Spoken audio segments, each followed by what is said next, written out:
34वां अध्याय। हिमालय में महल का सृजन। बाबा जी के साथ लाहिड़ी महाशय की प्रथम भेंट एक रोमांचक कहानी है और यह उन कई कहानियों में से केवल एक है जिनसे उस मृत्युंजय महागुरु की विस्तृत झांकी मिलती है। यह उस अद्भुत कहानी को शुरू करने से पहले स्वामी केवलानंद जी के प्रारंभिक शब्द थे। पहली बार उन्होंने जब यह कहानी मुझे बताई थी तो मैं अक्षरशः मंत्रमुग्ध हो गया था। अन्य कई अवसरों पर भी मैं अपने शांत प्रकृति संस्कृत शिक्षक को यह कहानी मुझे फिर से सुनाने के लिए मना लिया करता था। बाद में श्री युक्तेश्वर जी से भी मुझे लगभग उन्हीं शब्दों में यह पुनः सुनने को मिली। लाहिड़ी महाशय के इन दोनों शिष्यों ने यह रोमांचक कहानी सीधे अपने गुरु के मुंह से सुनी थी। लाहिड़ी महाशय ने बताया था, बाबा जी के साथ मेरी पहली भेंट मेरे 33वें वर्ष में हुई थी। 1861 की शरद ऋतु में मैं दानापुर में सरकार के मिलिट्री इंजीनियरिंग विभाग में अकाउंटेंट के पद पर कार्यरत था। एक दिन सुबह ऑफिस मैनेजर ने मुझे अपने ऑफिस में बुलाया। लाहिड़ी, उन्होंने कहा, अभी अभी हमारे मुख्यालय से एक तार आया है। आपका स्थानांतरण रानीखेत कर दिया गया है, जहां सेना का एक कैंप स्थापित किया जा रहा है। एक नौकर को साथ लेकर मैं उस 500 मील की यात्रा पर निकल पड़ा। घोड़े और बग्घी से यात्रा करते हुए हम लोग 30 दिन में हिमालय में स्थित रानीखेत पहुंच गए। ऑफिस में मेरा काम बहुत अधिक नहीं था, अतः उन भव्य पर्वतों में कई घंटों तक घूमते रहने का समय मेरे पास था। एक अफवाह मैंने सुनी कि बड़े बड़े संत उस क्षेत्र में निवास करते थे। उनके दर्शन करने की तीव्र इच्छा मेरे मन में जागी। एक दिन दोपहर में मैं पहाड़ों में यूं ही भ्रमण कर रहा था कि अचानक ऐसा लगा जैसे दूर कहीं से कोई मेरा नाम लेकर मुझे पुकार रहा है। मैं चौंक गया। द्रोणगिरी पर्वत पर अपनी कठिन चढ़ाई मैंने जारी रखी। यह सोचकर मन में थोड़ी सी बेचैनी अवश्य हो रही थी कि जंगल में अंधेरा छा जाने से पहले मैं वापस नहीं लौट पाऊंगा। मैं आखिरकार एक छोटी सी खुली जगह में पहुंच गया, जिसकी दोनों ओर गुफाएं थीं। वहीं पर बाहर निकली एक चट्टान पर एक युवक मुस्कुराते हुए स्वागतार्थ हाथ फैलाए खड़ा था। देखकर मुझे आश्चर्य हुआ कि ताम्रवर्ण केशों को छोड़कर वह दिखने में बिल्कुल मेरे जैसा ही था। लाहिड़ी, तुम आ गए? उस संत ने हिंदी में मुझसे कहा, यहां इस गुफा में आराम करो। वह मैं ही था जिसने तुम्हें पुकारा था। मैंने एक छोटी सी साफ सुथरी गुफा में प्रवेश किया, जिसमें कई ऊनी कंबल और कुछ कमंडल रखे हुए थे। लाहिड़ी, तुम्हें वह आसन याद है? उस योगी ने एक कोने में रखे कंबल की ओर हाथ दिखाया। नहीं महाराज, अपनी इस साहसिक यात्रा की विचित्रता पर मैं कुछ हक्का बक्का सा हो रहा था। मैंने आगे कहा, अब मुझे अंधेरा होने के पहले निकलना होगा, सुबह ऑफिस में काम है। उस रहस्यमय संत ने अंग्रेजी में उत्तर दिया, The office was brought for you and not you for the office।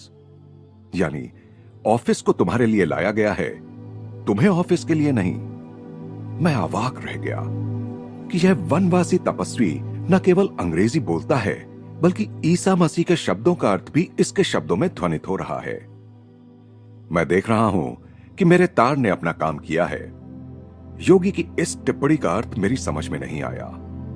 मैंने उनसे इसका अर्थ पूछा। मैं उस तार की बात कर रहा हूं जिसके कारण तुम इस निर्जन प्रदेश में पहुंच गए हो। मैंने ही तुम्हारे वरिष्ठ अधिकारी के मन को गुप्त रूप से यह सुझाव दिया था कि तुम्हारा स्थानांतरण रानीखेत कर दिया जाए। जब कोई मनुष्य मानव मात्र के साथ एकता अनुभव करता है, तब उसके लिए सभी मानव मन संचार केंद्र बन जाते हैं और वह उनके माध्यम से अपनी इच्छा के अनुसार कार्य कर सकता है। फिर उन्होंने कहा, लाहिड़ी, निश्चय ही यह गुफा तो तुम्हें सुपरिचित प्रतीत होती होगी। जब मैं हतप्रभ होकर चुपचाप खड़ा रहा, तो उस संत ने मेरे पास आकर मेरे माथे पर धीरे से आघात किया। उनके चुंबकीय स्पर्श से मेरे मस्तिष्क में एक अद्भुत प्रवाह बह पड़ा, जिसने मेरे पूर्व जन्म की मधुर स्मृतियां जगा दी। मुझे याद आ गया। आनंद के आवेग से मेरा कंठ अवरुद्ध सा हो गया। आप मेरे गुरु बाबा जी हैं, जो सदा ही मेरे रहे हैं। अतीत के दृश्य मेरे मन में स्पष्टता के साथ उभर रहे हैं। यहां इसी गुफा में मैंने अपने पिछले जन्म के कई वर्ष बिताए थे। वर्णनातीत स्मृतियों से भाव विभोर होकर मैंने अश्रुपात करते हुए अपने गुरुदेव के चरणों का आलिंगन किया। 3 दशकों से भी अधिक समय से मैं तुम्हारे लौट आने की प्रतीक्षा कर रहा हूं। स्वर्गीय प्रेम से बाबा जी की आवाज झंकृत हो रही थी। तुम निकल गए और मृत्युपरांत जीवन की प्रचंड लहरों में खो गए। तुम्हारे कर्मों की जादुई छड़ी ने तुम्हारा स्पर्श किया और तुम चले गए। तुम्हारी दृष्टि मुझसे हट गई, पर मेरी दृष्टि से तुम कभी ओझल नहीं हुए। उस सूक्ष्म ज्योति सागर में भी मैं तुम्हारे पीछे था, जहां तेजस्वी देवता विचरते हैं। अपने बच्चे की रक्षा करने वाले पक्षी की तरह मैं अंधकार, तूफान, उथल पुथल और प्रकाश में सतत तुम्हारे पीछे पीछे चलता रहा। जब तुम मानव गर्भावस्था में थे और जब शिशु रूप में तुमने जन्म लिया, तब भी मेरी दृष्टि लगातार तुम पर लगी हुई थी। जब तुम घुर्नी की नदी में अपने नन्हे शरीर को पद्मासन में स्थिर कर बालू से ढक लेते थे, तब भी अदृश्य रूप से मैं वहां उपस्थित रहता था। महीनों पर महीने और वर्षों पर वर्ष इसी शुभ दिन की प्रतीक्षा करता हुआ मैं तुम पर दृष्टि रखता आया हूं। अब तुम मेरे पास आ गए हो। यह रही तुम्हारी गुफा जो तुम्हें कभी इतनी प्रिय थी। मैंने तुम्हारे लिए सदा इसे साफ सुथरा तैयार रखा है। यह रहा तुम्हारा पवित्र कंबल आसन, जिस पर बैठकर तुम प्रतिदिन अपने विस्तारित होते हृदय में भगवान को भर लेते थे। यह रहा तुम्हारा कटोरा, जिससे तुम मेरे बनाए हुए अमृत का पान करते थे। देखो, इस पीतल के कटोरे को मैंने कैसा चमका कर रखा है, ताकि किसी दिन फिर से तुम उसका उपयोग कर सको। मेरे पुत्र, क्या अब तुम्हारी समझ में आ गया? मेरे गुरुदेव, मेरे पास कहने के लिए और क्या हो सकता है?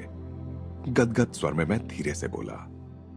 कहीं किसी ने कभी ऐसे अमर प्रेम के बारे में सुना भी है? मैं अपने शाश्वत धन, जीवन एवं मरण में भी अपने साथ रहने वाले अपने गुरु की ओर आनंद विभोर होकर लंबे समय तक देखता रहा। लाहिड़ी, तुम्हारी शुद्धि आवश्यक है। इस कटोरे में रखा तेल पी लो और जाकर नदी किनारे लेटे रहो। इस बात की स्मृति मन में जागते ही मेरे होठों पर एक क्षण के लिए मुस्कुराहट आ गई कि बाबा जी की व्यावहारिकता सदैव सर्वोपरि रहती थी। मैंने उनके निर्देशों का पालन किया। हिमालय की अति ठंडी रात गहरी होनी शुरू हो गई थी, फिर भी मेरे भीतर एक सुखद उष्णता फैल रही थी। मुझे आश्चर्य हुआ, क्या उस अज्ञात तेल में दिव्य उष्णता का कोई गुण था? अंधकार में चारों ओर से बर्फीली हवाएं मुझे थपेड़े मार मारकर चीखती हुई भयंकर रूप से ललकार रही थी। पथरीले किनारे पर सीधे लेटे मेरे शरीर से गगास नदी की लहरें बार बार टकराने लगीं। आसपास बाघों की गर्जना सुनाई दे रही थी, पर मेरा हृदय भय से पूर्ण मुक्त था। मुझ में उत्पन्न हुई प्रखर नवजात शक्ति मुझे अभेद्य सुरक्षा के प्रति आश्वस्त कर रही थी। कई घंटे बड़ी तेजी से बीत गए। गत जन्म की अस्पष्ट स्मृतियां अपने गुरु के साथ पुनर्मिलन के मेरे वर्तमान उज्जवल विचारों में घुलने मिलने लगीं। किसी के निकट आने की आहट से एकांत में पड़े पड़े चल रही मेरी विचारधारा भंग हो गई।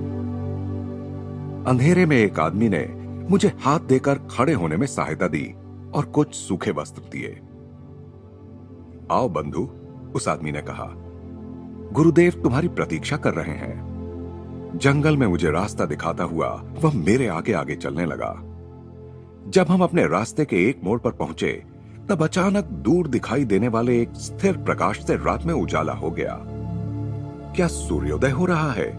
मैंने पूछा। पूरी रात तो अवश्य ही नहीं बीती है। मध्यरात्रि का समय है, मेरा मार्गदर्शक मृदुल हंसी हंसते हुए बोला। वहां दूर जो प्रकाश दिख रहा है वह एक स्वर्ण महल की आभा है, जिसका सृजन अद्वितीय महागुरु बाबा जी ने आज रात किया है। सुदूर अतीत में कभी तुमने महल के सौंदर्य का आनंद लेने की इच्छा व्यक्त की थी। हमारे गुरुदेव आज तुम्हारी वह इच्छा पूरी कर तुम्हें अपने कर्मों के अंतिम बंधन से मुक्त कर रहे हैं। फिर उसने कहा, वह भव्य महल आज रात तुम्हारी क्रिया योग दीक्षा का साक्षी बनेगा। यहां के तुम्हारे सब भाई तुम्हारे वनवास की समाप्ति पर आनंद मनाते हुए तुम्हारा स्वागत कर रहे हैं। देखो, हमारे सामने दैदीप्यमान स्वर्ण का एक विशाल महल खड़ा था। अगणित रत्न उसमें जड़े थे। कला कौशलपूर्ण सुंदर उद्यानों के बीच खड़े उस महल का शांत जलाशयों में पड़ता प्रतिबिंब अभूतपूर्व दृश्य प्रस्तुत कर रहा था।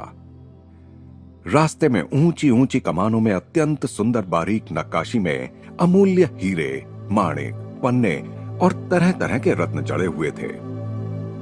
उज्जवल माणिकों की लाल लाल आभा से दैदीप्यमान लगते द्वारों पर देवताओं जैसे दिखने वाले दिव्य कांतिमान पुरुष खड़े किए गए थे। अपने साथी के पीछे पीछे मैं एक प्रशस्त दीवान खाने में पहुंचा। धूप और गुलाबों की सुगंध से वहां का वातावरण महक रहा था। मंद दीपों का रंग बिरंगा प्रकाश फैला हुआ था। वहां भक्तों की छोटी छोटी मंडलियां बैठी हुई थीं, जिनमें कुछ भक्त गौर वर्ण थे तो कुछ श्यामल वर्ण। उनमें से कुछ धीमे स्वर में मंत्रोच्चारण कर रहे थे तो कुछ आंतरिक शांति में मग्न होकर चुपचाप ध्यानस्थ बैठे हुए थे। समस्त वातावरण आनंद से भरा हुआ था। यह सब देखकर मेरे मुंह से कुछ आश्चर्योद्गार फूट पड़े, जिन्हें सुनकर मेरे साथी ने सहानुभूतिपूर्ण मुस्कुराहट के साथ कहा, देख लो, अपनी आंखों को तृप्त कर लो, इस महल की कलाकृति की भव्यता का पूरा पूरा आनंद लो, क्योंकि केवल तुम्हारे सम्मान में ही इसका सृजन किया गया है। मैंने कहा, बंधु, इस महल का सौंदर्य मानव कल्पना से परे है। कृपा करके इसकी उत्पत्ति का रहस्य मुझे समझाओ। उसकी काली आंखें ज्ञान के तेज से चमक उठीं। उसने कहा, मैं सहर्ष तुम्हें सब कुछ समझा दूंगा। इस महल के प्रकटीकरण में समझ में न आने वाली कोई बात ही नहीं है।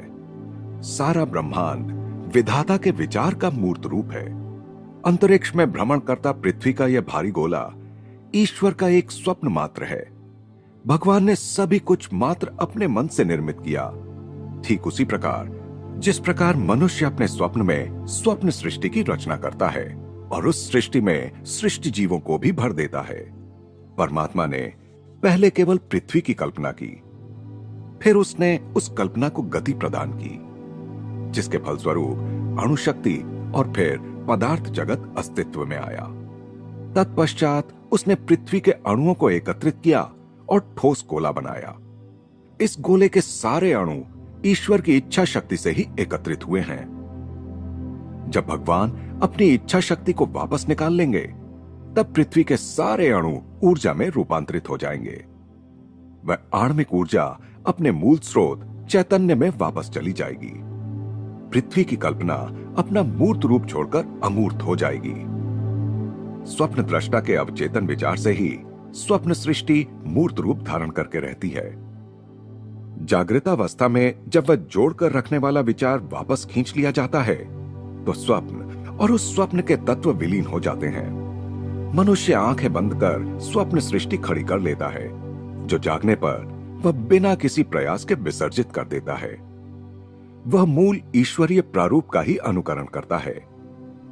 इसी प्रकार जब वह ब्रह्म चैतन्य में जागता है, तो इस ब्रह्म स्वप्न सृष्टि के भ्रम को अनायास ही विसर्जित कर देता है। परमात्मा की अनंत सर्वार्थ साधक इच्छा शक्ति के साथ एक रूप होने के कारण बाबा जी मूलभूत अणु परमाणुओं को एकत्रित कर कोई भी आकार धारण करने की आज्ञा दे सकते हैं। क्षण भर में मूर्त रूप दिया गया यह स्वर्ण महल उतना ही वास्तविक है जितनी वास्तविक यह पृथ्वी है।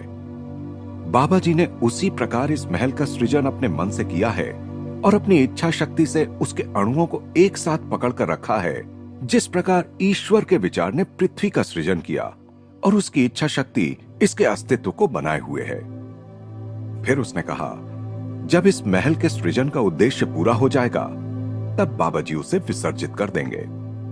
जब मैं विस्मय युक्त आदर से अवाक खड़ा था, तो मेरे उस साथी ने महल की ओर हाथ दिखाते हुए कहा, नाना प्रकार के रत्नों से सजाया हुआ यह जगमगाता महल मानव प्रयासों से निर्मित नहीं हुआ है। इसका सोना और जवाहरात परिश्रम पूर्वक खदानों से नहीं निकाला गया है।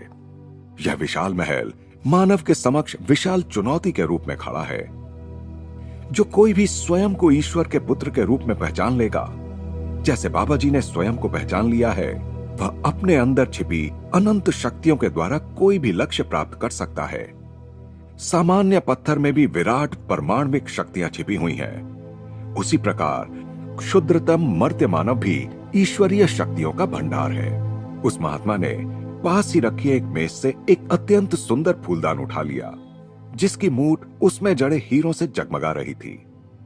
हमारे महान गुरु ने मुक्त विचरण करती कोटि कोटि ब्रह्मांड रश्मियों को घनीभूत कर इस महल का सृजन किया है, वह कहता गया। इस फूलदान को और इन हीरों को स्पर्श करके देखो, वे इंद्रियानुभूति की हर कसौटी पर खरे उतरेंगे। मैंने फूलदान का परीक्षण किया। उसके हीरे किसी महाराजा के विशेष संग्रह में रहने लायक थे। चमकते हुए स्वर्ण से निर्मित मोटी मोटी दीवारों पर भी मैंने हाथ फेरा। मेरे मन में गहरी तृप्ति छा गई।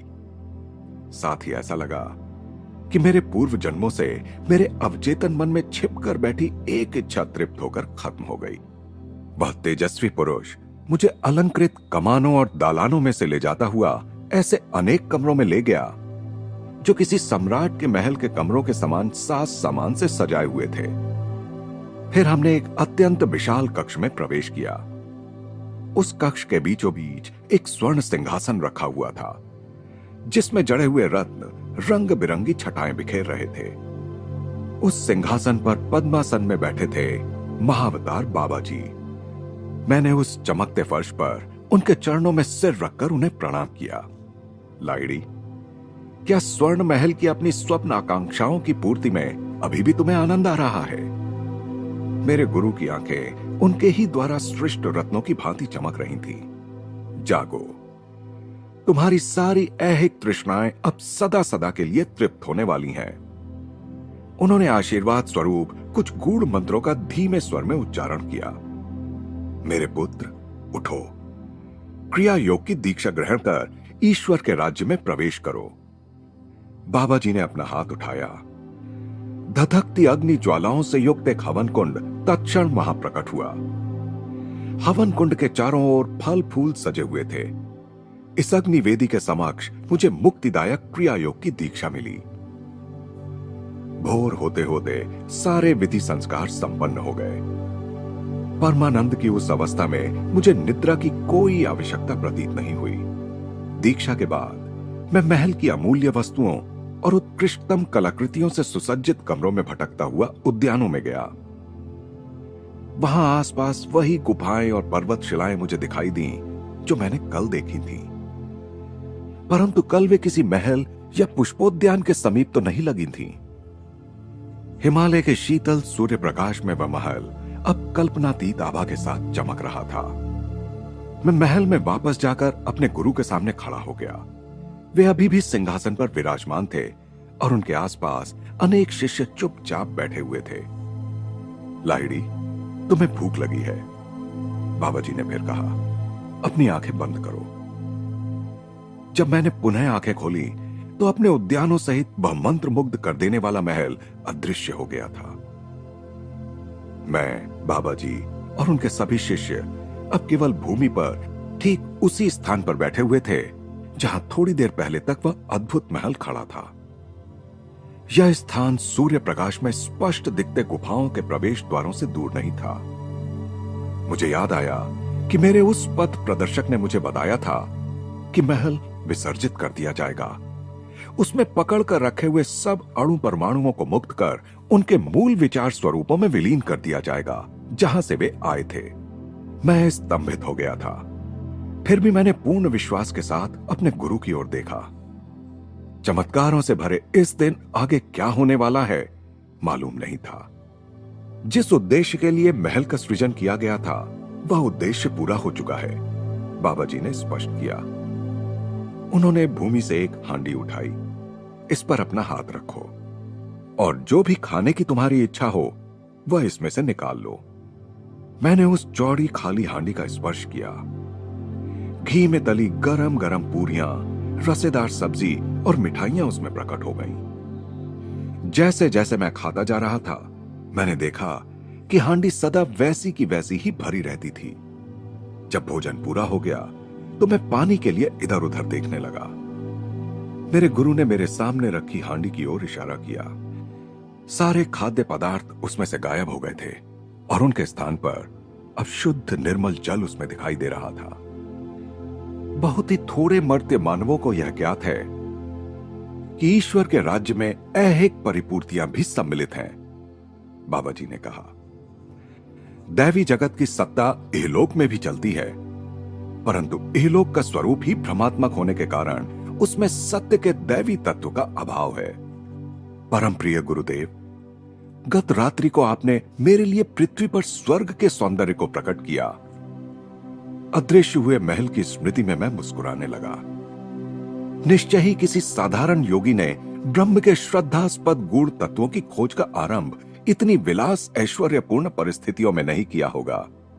अब उसके पूर्णतः विपरीत दिखने वाले दृश्य को मैं शांत दृष्टि से निहारने लगा। नीचे सूखी सख्त भूमि, ऊपर आकाश की छत, सामने आदिकालीन स्तर का आसरा प्रदान करती गुफाएं, सब कुछ मेरे चारों ओर बैठे दिव्य संतों के योग्य रमणीय नैसर्गिक परिस्थितिगत लग रहा था। उस दिन दोपहर को मैं पिछले जन्म की दैवी उपलब्धियों से पुनीत हुए अपने कंबल पर बैठा। मेरे ईश्वर तुल्य गुरु मेरे पास आए और उन्होंने मेरे सिर पर हाथ फेरा। मैं निर्विकल्प समाधि में पहुंच गया और 7 दिन तक उसी परमानंद की अखंड अवस्था में रहा। आत्मज्ञान के एक के बाद एक आने वाले स्तरों को पार करते हुए मैंने अंतिम अक्षय सत्य की अनुभूति कर ली। माया के सभी बंधन टूट कर गिर गए और मेरी आत्मा परमात्मा की वेदी पर पूर्ण रूप से प्रतिष्ठापित हो गई। 8वें दिन मैं अपने गुरु के चरणों में लौट गया और मुझे इस पवित्र वन में सदा अपने पास ही रखने का उनसे अनुरोध करने लगा। बाबा जी ने मुझे अपने आलिंगन पाश में बांधते हुए कहा, मेरे पुत्र, इस जन्म में तुम्हें जन साधारण की आंखों के सामने ही अपनी भूमिका निभानी है। इस जन्म से पूर्व अनेक जन्मों में निर्जन प्रदेशों में तपस्या कर तुम धन्य हो चुके हो। अब तुम्हें मनुष्यों के संसार में जाकर उनमें मिल जाना होगा। इस बात के पीछे एक गहरा उद्देश्य था कि इस जन्म में तुम विवाह कर गृहस्थ बनने और परिवार एवं पारिवारिक उत्तरदायित्वों से घिरे जाने से पहले मुझसे नहीं मिले। हिमालय में हमारी इस गुप्त मंडली में शामिल होने का विचार तुम्हें त्यागना ही पड़ेगा। तुम्हारा जीवन आदर्श गृहस्थ योगी का उदाहरण बनकर शहरों की भीड़ भाड़ के बीच रहने के लिए है। वे आगे कहते गए, व्याकुल संसारी नर नारियों का आर्तनाद महापुरुषों के कानों से टकराकर अनसुना नहीं हो गया। तुम्हें सच्चे जिज्ञासुओं को क्रिया योग के माध्यम से आध्यात्मिक दिलासा देने के लिए चुना गया है। पारिवारिक बंधनों और भारी सांसारिक कर्तव्यों से दबे लाखों लोगों को उनके समानी गृहस्थ जीवन व्यतीत करने वाले तुमसे नई हिम्मत मिलेगी। यह समझने में तुम्हें उनकी सहायता करनी होगी कि उच्चतम यौगिक उपलब्धियां गृहस्थों के लिए दुष्प्राप्य नहीं है। संसार में रहकर भी जो योगी व्यक्तिगत स्वार्थ और आसक्तियों को त्याग कर पूर्ण निष्ठा के साथ अपने कर्तव्यों का निर्वाह करता है, वह ब्रह्म ज्ञान प्राप्ति के सुनिश्चित मार्ग पर ही चल रहा होता है। तुम्हारे लिए संसार को त्यागने की कोई आवश्यकता नहीं है, क्योंकि आंतरिक स्तर पर तुमने पहले ही इसके प्रत्येक कर्म बंधन को तोड़ दिया है। इस संसार के न होते हुए भी तुम्हें उसी में रहना है। अभी कई वर्षों तक तुम्हें पूर्ण अंतःकरण पूर्वक अपने पारिवारिक, व्यावसायिक, नागरिक और आध्यात्मिक कर्तव्यों को पूरा करना है। संसारी मनुष्यों के रूखे हृदयों में एक नई मधुर दिव्य आशा का संचार करना है। तुम्हारे संतुलित जीवन से यह बात उनकी समझ में आ जाएगी कि मुक्ति बाह्य त्याग पर नहीं बल्कि आंतरिक वैराग्य पर निर्भर करती है। जब मैं हिमालय के उच्च निर्जन प्रदेश में अपने गुरु की बातें सुन रहा था, तब मेरा परिवार, ऑफिस, संसार कितना सुदूर लग रहा था। फिर भी उनके शब्दों में वज्र सत्य तो था ही।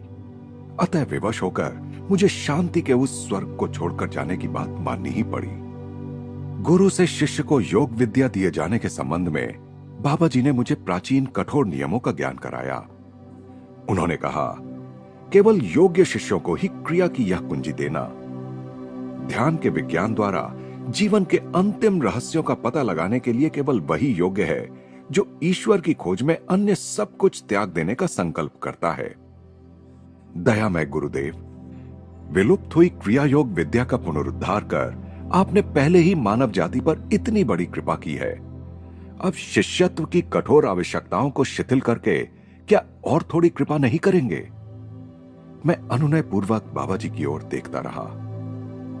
मेरी आपसे प्रार्थना है कि आप मुझे सभी सच्चे जिज्ञासुओं को क्रिया योग सिखाने की अनुमति प्रदान करें, चाहे वे प्रारंभ में पूर्ण आंतरिक वैराग्य की प्रतिज्ञा ना भी कर पाए। संसार के त्रिविध तापों से त्रस्त नर नारियों को विशेष प्रोत्साहन देने की आवश्यकता है। यदि क्रिया दीक्षा से उन्हें वंचित रखा जाएगा तो शायद वे कभी मुक्ति के मार्ग पर चलने का प्रयास ही ना करें। तथास्तु, तुम्हारे माध्यम से ईश्वरीय इच्छा प्रकट हुई है। जो भी विनम्रता के साथ तुमसे सहायता की याचना करें, उन सबको क्रिया दे दो, करुणामय गुरुदेव ने कहा। थोड़ी देर मौन रहकर बाबा जी ने कहा, अपने प्रत्येक शिष्य को भगवत गीता का वह अमर वचन अवश्य बताना, स्वल्पमप्यस्य धर्मस्य त्रायते महतो भयात्, अर्थात इस धर्म का थोड़ा सा भी साधन जन्म मृत्यु के चक्र में निहित महान भय से तुम्हारी रक्षा करेगा। दूसरे दिन प्रातःकाल जब मैं विदा लेने के लिए गुरुदेव के चरणों में प्रणाम कर रहा था, तब उन्हें छोड़कर जाने में मेरी गहरी अनिच्छा को उन्होंने भांप लिया। हम लोगों के लिए यह कोई वियोग नहीं है प्रियवत्स, उन्होंने प्रेम से मेरे कंधे का स्पर्श किया। तुम जहां कहीं भी रहोगे, जब भी मुझे बुलाओगे, तब मैं तत्क्षण तुम्हारे सामने प्रकट हो जाऊंगा। उनके इस अमूल्य वरदान से आश्वस्त होकर और ब्रह्म ज्ञान के नव प्राप्त स्वर्ण से समृद्ध होकर मैं पर्वत से नीचे उतरने लगा। ऑफिस में मेरे सहयोगियों ने मेरा स्वागत किया। 10 दिन तक वे सोच रहे थे कि मैं हिमालय के जंगलों में खो गया था। इसके शीघ्र बाद ही मुख्यालय से एक पत्र आया। उस पत्र में लिखा था, लाहिड़ी को दानापुर कार्यालय में वापस लौट जाना चाहिए। उनका रानीखेत स्थानांतरण गलती से हुआ है। रानीखेत में किसी दूसरे आदमी को भेजा जाना चाहिए था। भारत के इस दूरतम स्थान में मुझे पहुंचा देने वाली घटनाओं के पीछे छिपे गुप्त प्रवाहों का विचार कर मैं मुस्कुराया। दानापुर वापस लौटने के पहले मैं मुरादाबाद के एक बंगाली परिवार के घर में कुछ दिन रहा। वहां 6 मित्र मुझसे मिलने आए। जब मैंने चर्चा का रुख आध्यात्मिक विषयों की ओर मोड़ दिया, तो जिसके घर में मैं ठहरा था, उस व्यक्ति ने उदास स्वर में कहा, ओह, आजकल भारत संतों से विहीन हो गया है। मैंने उसका पुरजोर विरोध किया।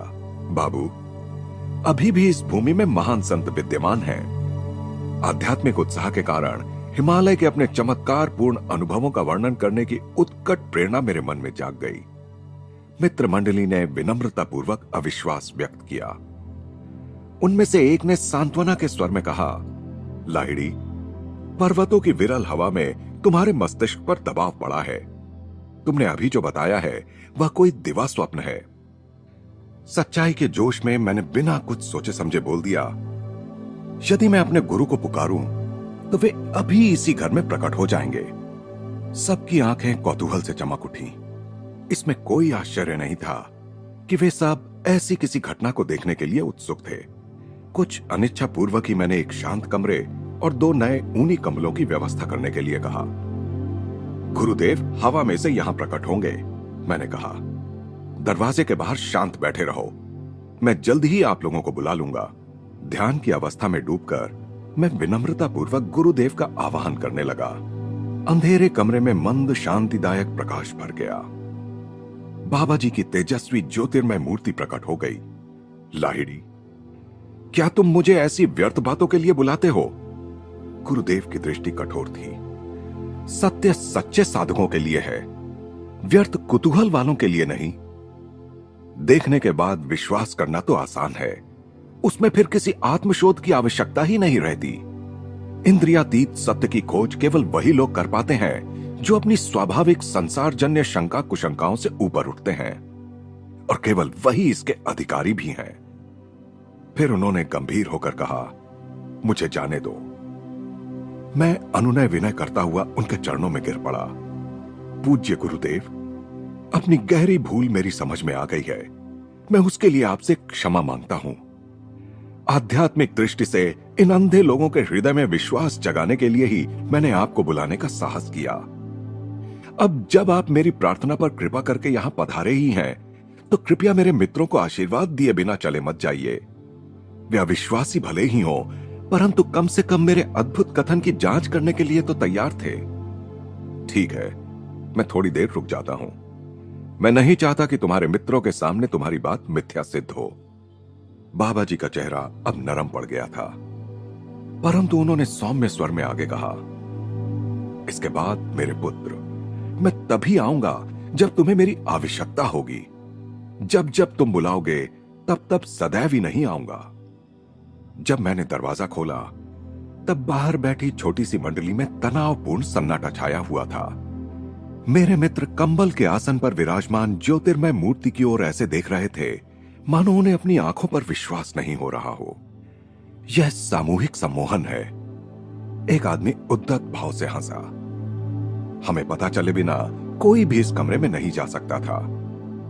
बाबा जी मुस्कुराते हुए आगे बढ़े और उनमें से प्रत्येक को अपने उष्ण ठोस शरीर का स्पर्श करके देखने के लिए इशारा किया। सारे संदेह मिट गए। मेरे मित्रों ने पश्चाताप विदग्ध श्रद्धा और आदर के साथ उनके चरणों में साष्टांग प्रणाम किया। हलवा बनाया जाए, बाबा जी ने कहा। मैं समझ गया कि उन लोगों को अपने स्थूल शरीर की वास्तविकता का और अधिक विश्वास दिलाने के लिए ही बाबा जी ने वह आदेश दिया था।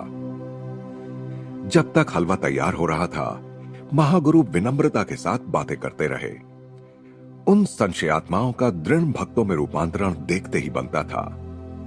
हलवा खाने के बाद बाबा जी ने हम सबको एक एक कर आशीर्वाद दिया। अचानक प्रकाश कौंधा। हम सब ने बाबा जी के शरीर के विद्युत तत्वों को पल भर में रसायन विकर्षित होकर फैलते जाते वाष्पमय प्रकाश में परिवर्तित होते देखा।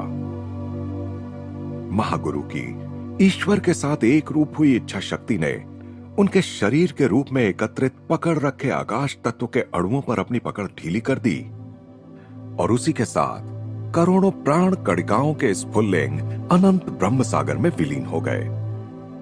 स्वयं अपनी आंखों से आज मैंने मृत्यु पर विजय पाने वाले को देख लिया। उस मंडली में से मैत्र नामक एक व्यक्ति ने अत्यंत श्रद्धा के साथ कहा। नव जागृति के आनंद से उनका चेहरा ही बदल गया था। परम गुरु देश और काल के साथ ऐसा खिलवाड़ कर गए जैसे कोई बच्चा पानी के बुलबुलों के साथ खेलता है। मैंने ऐसे पुरुष का दर्शन कर लिया जिनके हाथ में स्वर्ग और पृथ्वी की कुंजियां हैं। लाहिड़ी महाशय ने अंत में कहा था, इसके बाद शीघ्र ही मैं दानापुर चला गया। परम तत्व में दृढ़ता के साथ स्थिर होकर मैंने पुनः गृहस्थ के बहुविध पारिवारिक एवं व्यावसायिक दायित्वों को अंगीकार कर लिया। लाहिड़ी महाशय ने स्वामी केवलानंद जी और स्वामी श्री युक्तेश्वर जी को बाबा जी के साथ अपनी एक और भेंट की कहानी भी बताई थी। वह अवसर उन अनेक अवसरों में से एक था जब परम गुरु ने अपना वचन निभाया था कि मैं तभी आऊंगा जब तुम्हें मेरी आवश्यकता होगी। घटना स्थल था इलाहाबाद का एक कुंभ मेला। लाहिड़ी महाशय ने अपने शिष्यों को बताया था। ऑफिस की थोड़े दिनों की छुट्टियों में मैं वहां गया था। कुंभ मेले में सम्मिलित होने के लिए दूर दूर से आए साधु सन्यासियों के बीच मैं घूम रहा था। तभी मेरी दृष्टि भस्म रमाए हाथ में भिक्षा पात्र लिए एक साधु पर पड़ी। तुरंत ही मेरे मन में विचार उठा कि वह साधु पाखंडी है, जिसने वैराग्य के बाह्य चिन्ह तो धारण कर रखे हैं, पर अंतर में उन चिन्हों से संबंधित चारुता नहीं है। इस साधु से आगे बढ़ा ही था कि मेरी विस्मित दृष्टि बाबा जी पर पड़ी। वे एक जटाधारी सन्यासी के आगे नतमस्तक थे। गुरुजी, मैं क्षण भर में उनके पास पहुंच गया। प्रभु, आप यहां क्या कर रहे हैं? मैं इस सन्यासी का पद प्रक्षालन कर रहा हूं और फिर मैं इनके खाना पकाने के बर्तन मांजूंगा। बाबा जी मेरी ओर देखकर किसी नन्हे शिशु की तरह मुस्कुराए। मैं समझ गया कि वे मुझे सूचित कर रहे थे कि मैं कभी किसी की आलोचना ना करूं, बल्कि सभी देह मंदिरों में समान रूप से वास करने वाले ईश्वर को देखूं। वह देह मंदिर चाहे उच्च व्यक्ति का हो या छोटे व्यक्ति का। और फिर परम गुरु ने कहा, ज्ञानी अज्ञानी साधुओं की सेवा करके मैं उस सबसे बड़े सद्गुण को सीख रहा हूं जो ईश्वर को अन्य सभी सद्गुणों से अधिक प्रिय है, विनम्रता।